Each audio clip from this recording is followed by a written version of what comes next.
SP civil lines Lahore ने divisions के अफसरान को अच्छी परफॉर्मेंस पर तारीफी इसनाद तकसीम।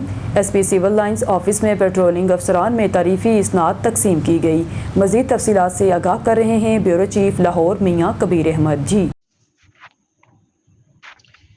जी बिल्कुल, तर्जुमान पंजाब पुलिस के मुताबिक SP सिविल लाइंस लाहौर ने डिवीज़न के अफसरान को अच्छी परफॉर्मेंस पर तारीफी इसनाद तकसीम की। SP सिविल लाइंस ऑफिस में पेट्रोलिंग अफसरान में तारीफी इसनाद तकसीम की गई। SP सिविल लाइंस चौधरी असर अली ने तारीफी इसनाद तकसीम किए। SHO गढ़ी शाह सुहेल अहमद को तारीफी सनद से नवाजा गया। Sub inspector Meena, sub inspector Nawaz, sub inspector Shafiq को भी तारीफी सनद से नवाजा गया।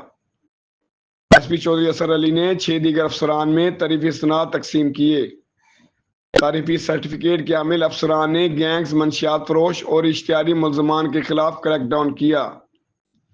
इस मौका पर SP चौधरी असर अली ने कहा है कि पुलिस अफसरान व एहलकारों की हौसला अफजाई मजमूई कारकर्दगी में निखार पैदा करती है। जी।